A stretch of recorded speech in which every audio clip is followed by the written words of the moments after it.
O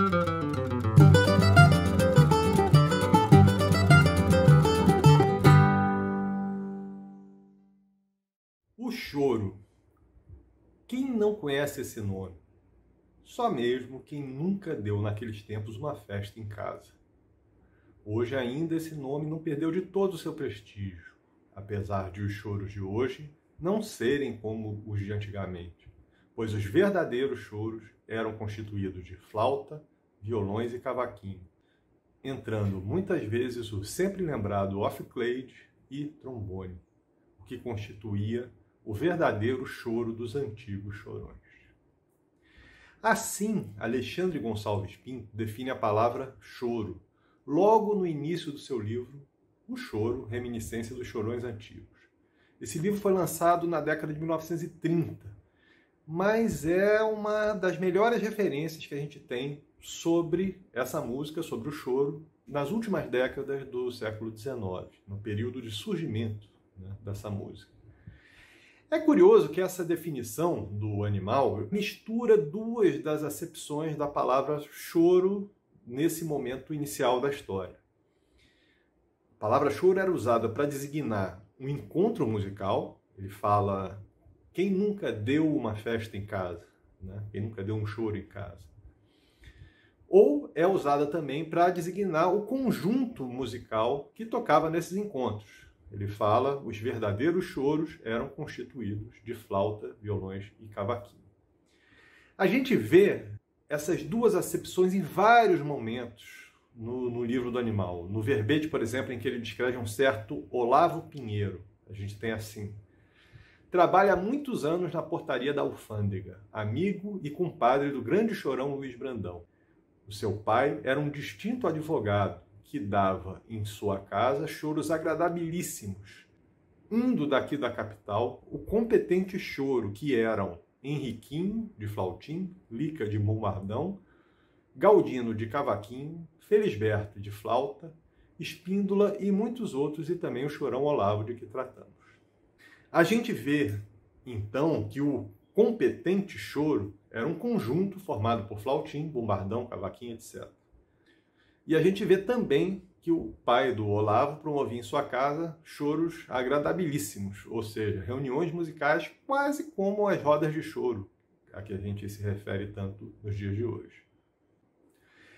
Isso ajuda a entender quando a gente vê, por exemplo, essa música de autoria da Chiquinha Gonzaga, publicada em 1889 e intitulada Só no Choro. Reparem que trata-se de um tango brasileiro.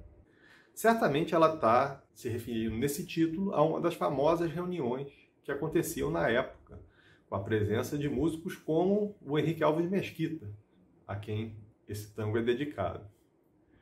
E vemos também, então, que o choro poderia ser um conjunto musical, o que faz sentido se a gente pensar que o Joaquim Calado fundou um conjunto com flauta, cavaquinho e violão, que se chamava Choro Calado, isso antes de 1880. E era um conjunto que tocava polcas, tangos, valsas, etc. Só já no século XX, a palavra choro vai ser usada para se referir ao repertório tocado nesses encontros musicais por esses conjuntos. E aos poucos, essa palavra vai passar a predominar, vai passar a abarcar todos esses gêneros de danças abrasileirados desde meados do século XIX. Polca, xotes, valsa, tango, machis. De certa forma, todos eles vão passar a ser parte desse universo do choro. Todos eles vão passar a ser como que subgêneros do choro. Só que a coisa vai ficar um pouco mais confusa, pois essa palavra choro vai ser usada também para designar um subgênero específico, o choro, que é justamente uma consolidação moderna dessa linguagem no início do século XX. Uma música que vai usar elementos de todas essas danças, da polca, do machixe, do tango, enfim, mas que vai ter algumas características musicais bem definidas em termos de forma, de ritmo, de harmonia.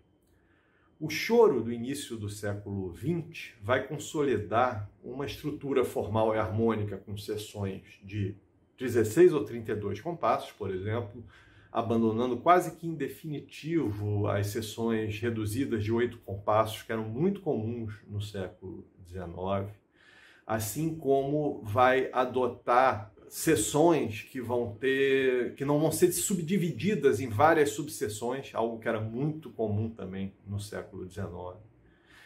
Vai, a partir de um determinado momento no século XX, justamente a partir da década de 20, principalmente, assimilar em seu conjunto típico a percussão, que não existia no século XIX, e vai tornar corriqueiro um procedimento rítmico na levada que vai ter acentos totalmente contramétricos. Isso é difícil de entender assim, mas fica mais fácil se a gente comparar os padrões rítmicos de todos esses subgêneros.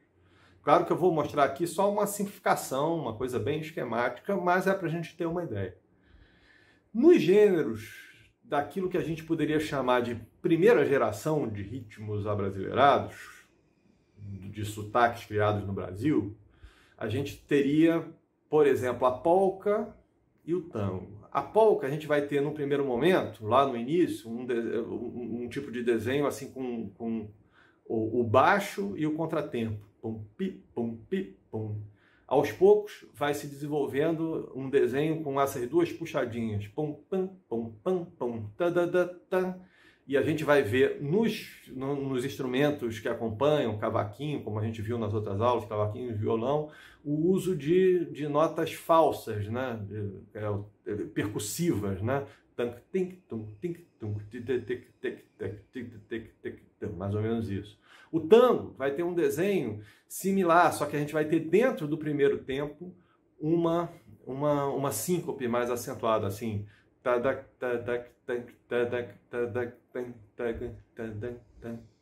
Com o passar dos anos, num segundo momento, numa segunda geração, esse desenho do tempo do tango passa a ser tocado de forma tão acentuada que a síncope que ficava dentro do primeiro tempo, ela começa a atravessar do primeiro para o segundo tempo, assim.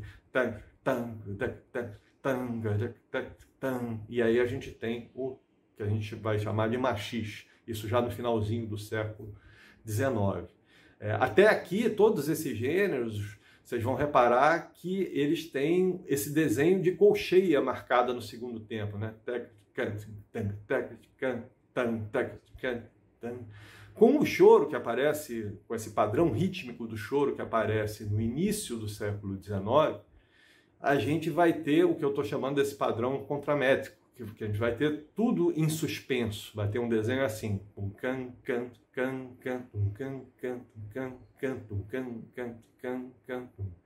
Isso a gente observa muito claramente nas gravações, nas primeiras gravações feitas no Brasil, antes da década, na primeira década do século XX. Né? Então a gente vê, na verdade, nesse resumo esquemático, como essa história é uma história do deslocamento da síncope, que lá na polca surge como simplesmente um contratempo e que vai, ao longo dos anos, primeiro acontecendo dentro do primeiro tempo, como acontece na polca e no tango, depois vai acontecer passando do primeiro para o segundo tempo, como acontece mais claramente no machixe, que vai ficar toda contramétrica no choro e que, algum tempo depois, aí no final na década de 20, né, vai passar por uma outra grande revolução que vai ser a mistura, vamos dizer assim, com o samba, né, onde a gente vai ter, na verdade, essa síncope cruzando do primeiro compasso para um segundo compasso. A gente vai passar a ter padrões rítmicos de 2 compassos. Então, a história desse período de formação do choro tem também essa história curiosa desse caminho da síncope e dos músicos procurando espaço no acompanhamento. Né? Resumo da ópera. A gente vai usar hoje em dia a palavra choro para se referir a todo esse universo musical, a toda essa linguagem que surge em meados do século XIX e que permanece em plena ebulição até hoje, né, nesse grande guarda-chuva que engloba todos esses subgêneros. Mas a gente vai usar também a palavra choro para se referir a um subgênero específico, com seu ritmo, sua forma, sua instrumentação características. Esse choro que se consolida, de fato, do início do século XX. E é curioso que muitas das composições do século XIX passariam a ser tocadas com esse novo padrão de choro e depois com um padrão de samba, quando ele é assimilado também. Para ilustrar isso, eu trago aqui uma polca típica do século XIX, uma das mais bonitas, né? Uma composição do Viriato Figueira da Silva, flautista, Só Pra Moer, que é tocada aqui, solada pelo Altamiro Carrilho, na coleção Princípios do Choro, e vocês vão reparar que ela não é tocada como polca, ela é tocada como choro. Ouçam aí.